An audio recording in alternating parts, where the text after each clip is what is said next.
பண்ணுறேன். இப்போ எனக்கு கண்டிப்பாக இந்த ஆக்டர் வேணும்னா நான் தேடி போவேன். எப்படியாவது அந்த ஆக்டரை பிடிச்சிருவேன். ஸோ கண்டிப்பாக நான் தான் நடிக்கணும். இல்லைன்னா டெஃபினட்டாக நிறைய நல்ல நடிகர் இருக்காங்க. ஸோ யாராவது ஓகேன்னா அப்படி பண்ணிடுவாங்கள்ல. ஸோ கண்டிப்பாக தேடி வரும் அந்த ஆப்பர்ச்சுனிட்டின்னு அந்த ஒரு ஒன்றும் இருக்கும்.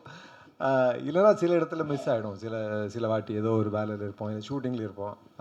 அதான் நான் சார் சொன்ன மாதிரி மேனேஜர் அசிஸ்டண்ட்டெல்லாம் வச்சுக்காதது அது ஒரு அதுவும் ப்ராப்ளமாக தான் இருக்குது. ஸோ அந்த மாதிரி அதை ரிசீவ் பண்ணாமல் அப்படி ஏதாவது இருக்கலாம். டேரக்டர் சார், ஏற்கனவே ஒரு படம் பண்ணியிருந்தீங்க. அது ரொம்ப சென்சிட்டிவான விஷயம். அதை வந்து ரொம்ப ரொம்ப வந்து பார்த்து பண்ணியிருக்கணும். அதுவும் நல்லதாக இருந்தது. இந்த படம் ஏன் இந்த சேனலில் எடுத்தீங்க? இல்லை சார், இது எல்லாருக்குள்ளேயும் ஒரு கனவு இருக்கும் இல்லையா? அந்த கனவு பல தலைமுறைகளில் தொலைஞ்சு போயிருக்கும். ஸோ அது எப்படி மீட் எடுக்கிறது அப்படின்ற ஒரு கதையை யோசித்தேன். ஏன்னா எல்லாருக்குள்ளேயும் ஒரு கலை இருக்கும். ஒரு அப்பா தோத்துட்டாருன்னா அந்த தோல்வியை அவங்க மகனுக்கும் செலுத்துவார். அவன் அதுலேருந்து மீண்டு வந்து அடுத்து அவன் ஜெயிக்கிறதுக்கு ஒரு பெரிய போராட்டமாக இருக்கும். ஸோ இந்த பல தலைமுறைகள் கதை வந்து எப்படி அதை ஜெயிக்க முடியுது அப்படின்ற ஒரு அந்த உணர்வை பிரதிபலிக்கணும்னு ஆசைப்பட்டேன். வேறு ஒன்றும் இல்லை. கேட்குதா? ஹலோ சார், இப்போ இந்த படம் பார்த்தோம். சின்ன பசங்கள்லேருந்து பெரிய வரைக்கும் வந்து அவங்கள காட்டுறீங்க. இது வந்து நீங்களே பிளான் பண்ணி எடுத்ததா இல்லைனா வந்து டிலே ஆகிடுச்சா? இல்லை, நான் அது பிளான் பண்ணது தான். டிலேவும் ஆச்சு, ரெண்டுமே இருந்துச்சு. ஆமாம் ஆமாம். கிஷோர் சார், கிஷோர் சார், இந்த மாதிரி ரியாலிட்டி ஷோ அதுவும் இந்த பாடகர்லாம் நிறைய பாடுறாங்கல்ல, அந்த ஒரிஜினல் பாடகரே திருப்பி வந்து மேடையில் பாடினா கூட அந்த அளவுக்கு கரெக்டாக பாட முடியாது. அதுக்கு வந்து ஒரு ஜட்ஜி அது வந்து இது பண்ணுது. இதை பற்றிலாம் ரியாலிட்டியை பற்றி என்ன நினைக்கிறீங்க? நிறைய பேர் இந்த ரியாலிட்டிக்காக அவங்களோட லைஃபே பிடி வாத்தியார் வாழ்க்கை தொலைச்ச மாதிரி தொலைச்சிட்ருக்காங்க. அதை பற்றி உங்கள் கருத்து என்ன? இல்லை, எதை பற்றியும் நான் சொல்ல முடியாது. ஏன்னா நான் ரியாலிட்டி ஷோவில் போனதில்லை, ஜெயிச்சதில்லை. எனக்கே ஒரு மாதிரி தான் இருந்தது அங்கே. ஏன்னா நிறைய நல்ல பாடுறவங்கெல்லாம் பாடிட்டு இருந்தாங்க. நான் வந்து சும்மா பாடுற மாதிரி நடிச்சிட்டு இருந்தேன். நான் ஜெயிக்கிறது வந்து ரொம்ப இதுதானா. பட் இப்போது இந்த உலகத்தில் இப்போது நிறைய ஆப்பர்ச்சுனிட்டிஸ் வந்துட்டுருக்கு. எல்லாமே ஒரு ஆப்பர்ச்சுனிட்டி தான் பார்க்கணுன்னு நினைக்கிறேன். It's a wonderful opportunity. ஏன்னா டேலண்ட்டை வந்து எக்ஸ்போஸ் பண்ணுறதுக்கு, டேலண்ட் வெளியே வர்றதுக்கு அவங்களுக்கு ஒரு வாய்ப்புன்னு தான் நான் நினைக்கிறேன். முதல்லலாம் வந்து இப்படி ஒரு வாய்ப்பே இருந்திருக்காது, இப்படி எக்ஸ்போஜரே இருந்திருக்காது. இப்போ அந்த மாதிரி கிடைக்கிறது நல்லது தானே. ஸோ அதை பற்றி அதான் நான் சொல்லவே முடியாதுன்னு நினைக்கிறேன். கிஷோர் சார், எப்பவுமே வந்து ஸ்போர்ட்ஸ் மேன்னாவே கிஷோர் சார் வந்து மைண்டில் வந்துடுவாங்க எல்லா டேரக்டருக்கும். இப்போ வந்து பாடகர்னா வந்துடுவாங்களோ தெரில. அது ஜனங்களுக்கு பிடிச்சா அப்படி ஆகும்னு நினைக்கிறேன். பட் ஸ்டில் எல்லாமே எல்லாருக்குமே ஒரு மெமரிக்கு ஒரு பீரியட் இருக்கும்ல. அதுக்கு ஒரு இன்னொரு புதுசாக வந்தப்போ அது மாறும், அவ்வளோதான். காலேஜில் ஸ்க்ரீன் பண்ணப்போ ரொம்ப லவ் பண்ணாங்க அந்த கேரக்டரை. மைக்கில் பேசுங்க சார். டைரக்டர் சார், இங்கே சார் வாழ்த்துக்கள். படம் நல்லா இருந்தது. Thank you sir. சார், இதில் நிறைய அந்த மியூசிக் சாங்ஸ் எல்லாம் யூஸ் பண்ணியிருக்கோம் இல்லையா? அதுக்கு ஏதாவது என்ஓசி இது மாதிரி வாங்கியிருக்கோம்னா இல்லை மற்ற சாங்ஸஸ் எல்லாம் ஏதாவது இஷ்யூ வராமல் இருக்கிறதுக்கு? பயங்கர போராட்டத்துக்கு அப்புறம் தான். ஏன்னா எல்லாமே ஒவ்வொருத்தரும் ஒரு ரைட்ஸ் இருக்கும். ஆமாம். இப்போ நீங்கள் வந்து காப்பிரைட்ஸ் பற்றி ஒரு பைபிள் வேணும்னா என்கிட்ட இருக்குது, நான் எழுதி வச்சுருக்கேன். ஏன்னா அது வந்து இப்போ நான் வந்து ராஜா சார் மேலேயும் தப்பு சொல்ல மாட்டேன் சார், மியூசிக் லேபிள் மேலேயும் தப்பு சொல்ல மாட்டேன். இது சூழல் ஒரு விஷயத்தை போய் ஒரு இடத்துல நிறுத்தியிருக்கு. ஸோ அதுக்கான தெளிவு இன்னும் கிடைக்கல. ஸோ நாங்கள் வந்து வெறித்தனமான ராஜா ஃபேன்ஸ் வந்து அவருடைய சாங்ஸை யூஸ் பண்ணுன்ற ஆசையில் யூஸ் பண்ணிடுறோம். அது பண்ணிட்ட பிறகு தான் எங்களுக்கு உள்ளே இவ்வளோ பிரச்சனைகள் இருக்குன்றது எங்களுக்கு தெரியும். ஆனால் அதை வந்து எப்படி கையாளுறோன்றது இருக்குது. நான் வந்து அதை கையாண்டுட்டு வெளியில் வந்துட்டேன். இப்போ நீங்கள் இதில் பார்த்த ராஜா சார் சாங்ஸ் எல்லாம் நான் அவர்கிட்ட முறைப்படி பர்மிஷன் வாங்கி பண்ணது. சிலது என்னால் யூஸ் பண்ண முடியாது, ஏன்னா சில லேபிள்ஸ் அதை ஹோல்ட் பண்ணியிருந்தாங்க. ஸோ அதை நான் வந்து எடுத்துட்டேன், அந்த சாங்ஸே எடுத்துட்டேன். ஸோ ராஜா சாருக்கும் எந்த நெகட்டிவிட்டியும் வரக்கூடாது அப்படின்றது, ஏன்னா ரொம்ப பிரியப்பட்டு வச்சதுனால அதுக்காக ரொம்ப போராடினேன். உண்மையாலுமே நோட்டீஸ் வராதப்போ எதுவுமே வராது.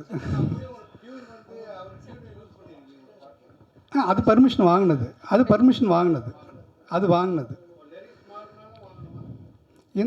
எந்த பாட்டு?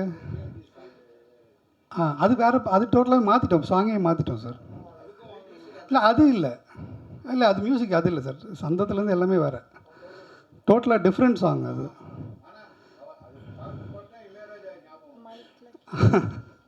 சார் சார் தமிழ்நாட்டில் கேட்குற எல்லா பாட்டும் இளையராஜா சார் தான் ஞாபகம் வரும். Sir good evening sir. Yes sir. Sir இப்போது கிஷோர் சார் வந்துட்டு அந்த மிரரில் வந்து ப்ராக்டிஸ் பண்ணும்போது அவரோட ரைட் ஹேண்ட் சைடு ஒரு கேரக்டரை நீங்கள் ப்ளர் பண்ணிருக்கீங்க. ராஜா சார் தான். அதான் அது என்ன காரணத்துக்காக ப்ளர் இப்போ பண்ணி ரீசன்ட் அது இருந்துச்சு, ரொம்ப நாளாக இருந்துச்சு. ஓகே. லாஸ்ட் 2 months பேக் வந்து சார் ஒரு நோட்டீஸ் கொடுத்துருந்தாரு, என் ஃபோட்டோஸும் யூஸ் பண்ணக்கூடாது அப்படின்ட்டு. ஸோ அது எங்களால் ஒன்றும் பண்ண முடியாது இல்லையா? Okay sir. Okay sir, thank you. அதனால எங்களுக்கு ஒரு ஆப்ஷன் இல்லை, எடுத்துட்டோம். ஓகே தெரிஞ்சுக்கலாம். Blur is the only option. Dhruv, Yazhini character குழந்தையா இருக்கும் பொழுதும் பெரியவங்க இருக்கும்போதும் ரொம்ப எக்ஸாக்டாக மேட்சாக இருந்தாங்களே, அவங்க வளர்றவரை வெயிட் பண்ணி எடுத்தீங்களா இல்லை? ஆமாம்மா, இல்லை அதே யாழினி தான். அப்படியா? குட்டியாக இருந்த யாழினி அவங்க தானா? ஆமாம். அப்படியா? ஆமாம். ஓ சூப்பர், ரொம்ப நல்லா இருந்தது யாழினி. கிஷோர்ஜி, உங்களுக்கு ஒரு கொஸ்டின். நீங்கள் அந்த கிணத்து மேட்டில் ஒரு டைலாக் சொல்லுவீங்க, தண்ணி நிறையா, எப்போவுமே தண்ணி நிறைய இருக்கிறதுக்கு காரணம் வந்து ஃபுல்லாக சிமெண்ட் போட்டு இது இல்லாமல் மணலாகவே வச்சுக்கிறதுனால தான் அப்படின்ற மாதிரி சொன்னீங்க. ஸோ உங்களுடைய அந்த இயற்கை வேளாண்மை விஷயங்கள் எல்லாம் படத்தில் முடிஞ்ச அளவுக்கு கொண்டு வந்திருக்கீங்களா? நான் கொண்டு வந்தில்ல, அவர் தான் கொண்டு வந்திருக்காரு. ரொம்ப நல்லா இருந்தது, ரொம்ப நேச்சுரல். யூஸ்வலாக யாரோ ஒரு நடிகர் நம்ம கூட நடிக்கிறாருன்னா அவர் என்ன பண்ணுறாருன்னு நம்ம அப்சர்வ் பண்ணிட்டு இருக்கோம், அவருக்குள்ள நமக்கு என்ன பிடிக்கும்னு அப்சர்வ் பண்ணிட்டு இருக்கோம். அதெல்லாம் கதைக்குள்ள அந்த வசனத்துக்குள்ள வந்துடும்ல. பொதுவாக நீங்கள் நிறைய ஆக்ஷனில் தான் பட்டை கிளப்பிட்டு இருப்பீங்க. இது ரொம்ப மென்மையான, இந்த மாதிரியான ஒரு ரொம்ப மென்மையான ஒரு படங்கள் சூஸ் பண்ணுறதுக்கு என்ன காரணம்? இது உங்களுக்கு ரொம்ப பிடிச்சிருக்கா? நான் சூஸ் பண்ணதுன்னு இல்லை, அதை கிடைச்ச என்ன வாய்ப்பு வருதோ அதை தான் நம்ம பண்ண முடியும். ஸோ அதில் எது நல்லதோ எது எனக்கு பிடிக்கிறதோ அதை தானே பண்ணணும். ஸோ அப்படி பண்ண ஒரு படம் தான். ஆக்சுவலாக அவருக்கு தான் தேங்க்ஸ் சொல்லணும். ஏன்னா அந்த மாதிரி ஒரு கேரக்டர் எழுதுறது ரொம்ப இதில், அதுவும் எனக்கு கிடைக்கிறது, என்னை தேடி வந்து எனக்கு அந்த ரோல் கொடுக்கறது வந்து ரொம்ப rare. So thanks time. Sir வந்து ஒரு பிடி மாஸ்டராகவும் தெரிவார். ஒரு அப்போ அழகான எனக்கு சாரோட இன்டர்வியூஸ் வந்து நிறையா அவங்க ஃபேமிலியோடு பார்த்துருக்கேன். ஸோ அவருடைய அதர் சைடை நான் அங்கே பார்த்துருக்கேன். ஸோ என்னால் ரெண்டுத்தையும் காட்ட முடியும்னு ஒரு நம்பிக்கை இருந்துச்சு.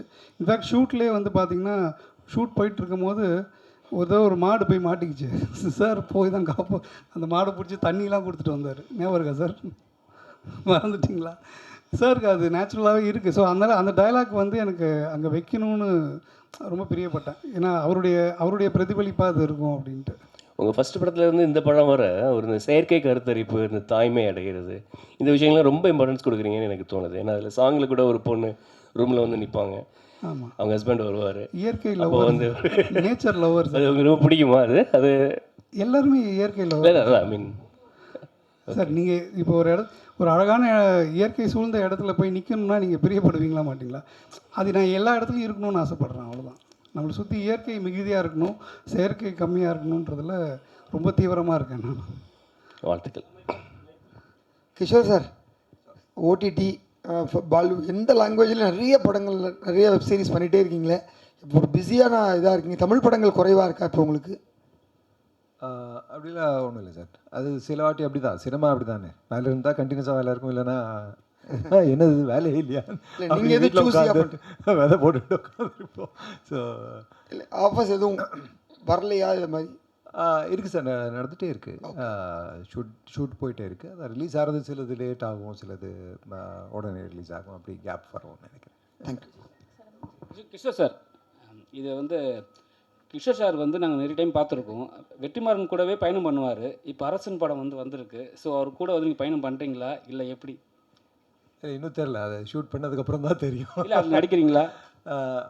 அதான் இன்னும் தெரியலன்னு சொன்னேன். ஷூட் பண்ணதுக்கப்புறம் தெரியும், அப்புறம் தான் சொல்ல முடியும்னு நினைக்கிறேன். ஏன்னா நிறைய விஷயங்கள் மாறிட்டே இருக்கும்ல, இது வேறே மாதிரி இல்லை. அதில் இந்த ஸ்பின் ஆஃப்னு சொல்கிறாரு, அங்கேருந்து வந்த கதை இங்கே யாரெல்லாம் மீட் பண்ணுவார் அதெல்லாம் தெரியாதுல்ல இன்னும். ஸோ கதாநாயகி, நீங்கள் கதாநாயகி, ஏன்னா நீங்கள் ஜெய்பீம்லேருந்து நடிச்சுன்னு வர்றீங்க. உங்களை பார்க்குற அவ்வளோ ஒரு நல்ல ஆர்டிஸ்ட் நீங்கள். ரொம்ப நாளாக உங்களுக்கு வந்து வாய்ப்பு கிடைக்காம இப்போ வந்து ஒரு நல்ல படத்தில் ஒரு நல்ல ஒரு ஹீரோ கிட்ட ஒரு ஹீரோயினாக பண்ணுறீங்க. எப்படி இருக்குது இப்போ?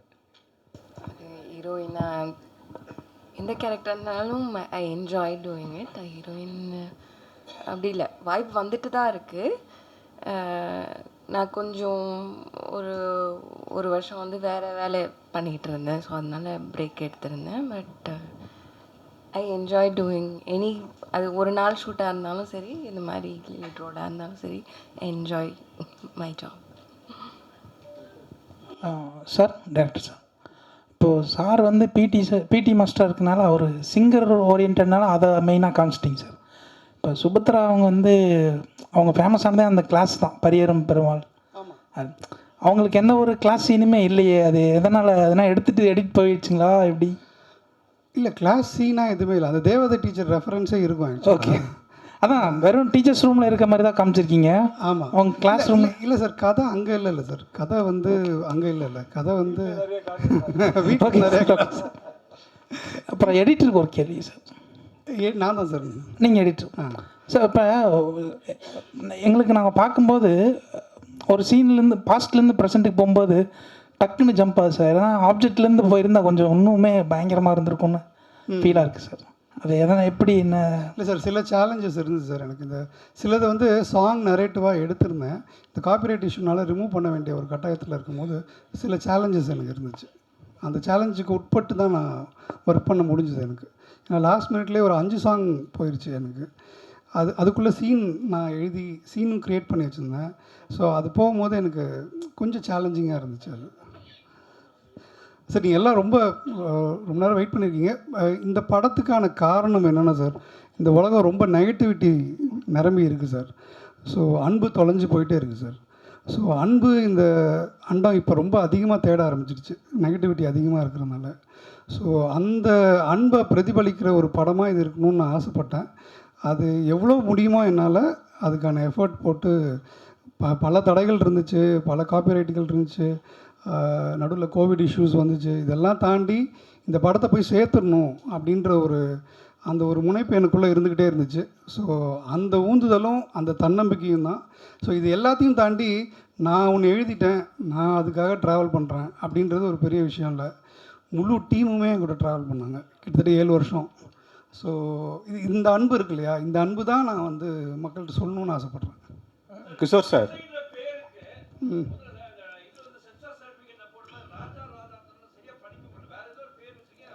ராஜாக்கு ராஜாடா. இல்லை, அதுவும் காப்பிரைட் இஷ்யூ தான்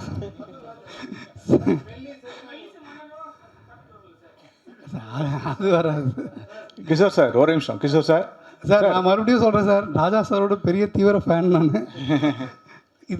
இந்த லீகல் இது எனக்கு தெரியாது சார். படம் எடுக்கும்போது எடுத்து முடிக்கிற அந்த ப்ராசஸில் தான் நிறையா எனக்கு தெரிய வந்துச்சு. ஸோ அதை எப்படியோ தாண்டி கூச்சு வந்துட்டேன் சார் நான். கிஷோர் சார், டைரக்டர் சொன்னார் நெகட்டிவிட்டி வந்து ரொம்ப அதிகமாகிட்டு சோஷியல் மீடியா இதுலலாம். எங்களை பொறுத்த வரைக்கும் நீங்கள் வில்லனாக நடிக்கும்போதும் சரி, கேரக்டராக இருக்கவும் சரி, மற்ற இதுலேயும் நடிக்கும்போது சரி, உங்களை பற்றி ஒரு தப்பான செய்தி ஒரு இதுவுமே இது வரைக்கும் சினிமாவில் வந்ததே இல்லை. எங்கேயுமே யாருமே உங்களை பற்றி பேசினது இல்லை. அவ்வளோ பாசிட்டிவிட்டியாக இருக்குது. டைரக்டராக கேட்டாலும் சரி, மற்ற ஆர்டிஸ்ட்டை கேட்டாலும் சரி, மக்கள்கிட்ட கேட்டாலும் சரி, உங்கள்கிட்ட மாத்திரம் எப்படி இந்த எனர்ஜி இருக்காது? என்ன சீக்ரெட்? அது பார்க்குறவங்க பார்வையில் தான் இருக்கும் நினைக்கிறேன். அவங்க பார்வையில் அந்த பாசம் அன்பு எல்லாம் இருக்குது, அதனால தான் அப்படி தெரியுது. அதான் எல்லாருக்குமே அப்படி இருந்தால் எல்லாருமே அப்படி தான் தெரிவாங்க நினைக்கிறேன். அதில் என்னோட இது எதுவும் கான்ட்ரிபியூஷன் எதுவும் இல்லை.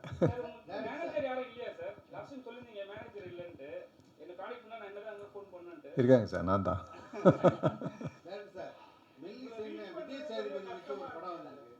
ஐயோ சாரி சார், அதா நிறைய கடன் வாங்கி கணக்காக நிறைய பண்ணிட்டாங்க, அதனால் தெரியாத நம்பர்னா பண்ண மாட்டேன். இல்லைன்னா மெசேஜ் பண்ணால் கண்டிப்பாக ரிப்ளை பண்ணுவேன். ஐயோ அப்படியா? இல்லை அதுக்கு நான் பதில் சொல்கிறேன் சார். வாய்ப்பே இல்லை சார், வாய்ப்பே இல்லை. ஏன்னா எனக்கு சார் தெரியும்.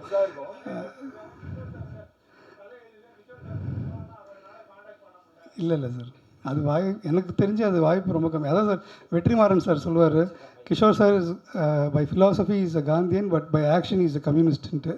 அது கால் பண்ணியிருப்பாங்க, அது வந்து யாரோ சொல்லி நான் விட்டுருப்பேன். இப்போது எப்படின்னா, இப்போது எனக்கு நானும் டைரக்ட் பண்ணுறேன். இப்போது எனக்கு கண்டிப்பாக இந்த ஆக்டர் வேணும்னா நான் தேடி போவேன், எப்படியாவது அந்த ஆக்டரை பிடிச்சிடுவேன். ஸோ கண்டிப்பாக நான் தான் நடிக்கணும், இல்லைன்னா டெஃபினட்டாக நிறைய நல்ல நடிகர் இருக்காங்க. ஸோ யாராவது ஓகேன்னா அப்படி பண்ணிவிடுவாங்கள்ல. ஸோ கண்டிப்பாக தேடி வரும் அந்த ஆப்பர்ச்சுனிட்டின்னு அந்த ஒன்றும் இருக்கும். இல்லைனா சில இடத்துல மிஸ் ஆகிடும். சில வாட்டி ஏதோ ஒரு வேலையில் இருப்போம், ஷூட்டிங்கில் இருப்போம். அதான் நான் சார் சொன்ன மாதிரி மேனேஜர் அசிஸ்டண்ட்டெல்லாம் வச்சுக்காதது அதுவும் ப்ராப்ளமாக தான் இருக்குது. ஸோ அந்த மாதிரி அது ரிசீவ் பண்ணாமல் அப்படி ஏதாவது ஆகிருக்கலாம். சொல்லுங்கள் சார். விஜய் சேதுபதி வச்சு ஒரு மெல்லிசைன்னு ஒரு அது வரல சார், அது பை சென்சார். அப்படி இருந்தாலும் அதை யூஸ் பண்ணிக்கலாமா வராட்டிக்கும்? ஏன்னா பாதி படம் ஷூட்டிங் போயிருந்தது. இல்லை இல்லை, எது சென்சார் ஆகுதோ அது சென்சார் ஆனது புரியாத புதிர்னு. Okay okay. அவங்க ஒர்க்கிங் டைட்டிலாக மெல்லிசை வச்சாங்க, பட் அவங்க லேட்டர் சென்சார் பண்ணி போனது வந்து புரியாத புதிர். ஸோ கிட்டத்தட்ட 7 வருஷமாக இந்த டைட்டில் என்கிட்ட தான் இருக்குது. ஸோ அது அவங்களது கிடையாது சார். இது இப்போ தேட்டருக்காரங்கள பெரிய நடிகர்கள் நடிச்சிருந்தால் மட்டும்தான் படத்தை முதல்ல வாங்குறதுக்கே பேசுகிறாங்கன்னு சொல்கிறாங்க. இதில் சார் கிஷோர் சார் குறைச்சி மதிப்பு இல்லை, யதார்த்த நிலைமையாக சொன்னேன். அது கிஷோர் சார் எந்த லிஸ்ட்லேயும் அதில் இல்லை. எப்படி இவரை நீ இந்த படத்தில் நடிக்க வச்சே ஆகணும்னு முடிவு பண்ணீங்க? இல்லை சார், நாங்கள் மெயின் ஸ்ட்ரீம் ஃபிலிம்லேருந்து வெளியில் இருக்க ஆட்கள் சார். நாங்கள் கொஞ்சம் எங்களுக்கு என்ன வருதோ என்ன சொல்லணும்னு நினைக்கிறோமோ அதை நோக்கி பயணிக்கிறோம். ஸோ அந்த பயணத்தில் அதே சிந்தனையோடு இருக்கிற ஒரு மனிதர் தான் கிஷோர் சார். ஸோ அந்த வேவ் லெங்த் மேட்ச் வந்து ரொம்ப ஈஸியாக நடந்துட்டு பாரு. இன்னும் இத்தனை வருஷத்துக்கு அப்புறம் நான் அவ்வளோ கரெக்ஷன்ஸு அவ்வளோ ரீஒர்க்குக்கு சார் அப்ரோச் பண்ணும்போது இது வரைக்கும் அவர் என்கிட்ட முகம் சுழிச்சதே கிடையாது. நான் வந்து அவர்கிட்ட சொல்லுவேன், அவர் இது ஒரு பெரிய மேட்ரே இல்லைன்னு சொல்லுவார். ஆனால் எனக்கு அது ரொம்ப மிகையாக இருக்கும். ஏன்னா நான் இன்னொரு ட்ரெடிஷ்னலாக இருக்கவங்கள பார்க்குறேன், அவங்கக்கிட்ட அதெல்லாம் அவ்வளோ ஈஸியாக பண்ண முடியாது. இதை மாற்றி கொடுங்க, அது திருப்பி இது பண்ணி கொடுங்கன்ட்டு. பட் அவர் அது ரொம்ப அசால்ட்டாக சொல்லுவார், இதெல்லாம் ஒரு விஷயமானுவார். பட் எனக்கு அது ரொம்ப மிகையான விஷயம். அப்படிப்பட்ட மனிதர்கள் கூட என்றைக்குமே நான் ஒர்க் பண்ணணும்னு ஆசைப்படுவேன். இவருன்னு இல்லை, எல்லா கோஆட் சுபத்ரா மேமாக இருக்கட்டும், எல்லாருமே வந்து very down to earth. So எங்களுக்கு வந்து ரொம்ப கஷ்டப்பட தேவையில்லை. நாங்கள் என்ன சொல்ல வரமோ இருக்கிற கை காசு வச்சு எங்களால் அதை சொல்லிட முடியுன்ற நம்பிக்கை இருக்குது. இன்னொரு கேள்வி, அந்த பொண்ணு ஹரிஸ் உத்தமட்ட பேச வர்றாங்கல்ல கடைசியில்? ஆமாம் சார். அதுக்கிட்டே பேசுகிறாங்களே எமோஷனான சீன், அதில் எதுக்கு அவ்வளோ லிப்ஸ்டிக் போட்டு வச்சுருக்கோங்க? லிப்ஸ்டிக்கா சார்? அவங்க அந்த எமோஷன் ஆக போகுதுன்னு கிளம்பி வரல சார், அவங்க கிளம்பி இருந்தாங்க. அப்போ அந்த எமோஷன் அவங்கள மீறி வெளியில் வந்துருச்சு. அப்போ தொடச்சிட்டு சொல்ல முடியாது இல்லையா? கொஞ்சம் பார்த்துக்கலாம். இல்லை சார், உண்மை தானே. அவங்க வந்து அதை எதிர்பார்த்து வரல, அவங்க ரொம்ப ஜாலியாக தான் வந்தாங்க. அந்த பயணத்தில் அவங்க எமோஷனல் ஆகிட்டாங்க. ஸோ அந்த டைமில் லிப்ஸ்டிக் அங்கேயே இருந்திருக்கு, அதை ஒன்றும் பண்ண முடியல. அவங்க தொடச்சிருக்கலாமா நீ?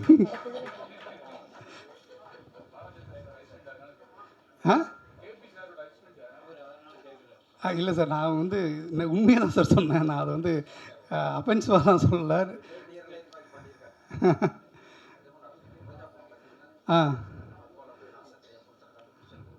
அப்போ அவங்க வந்து ரொம்ப நாள் சோகத்தில் தான் இருக்காங்க.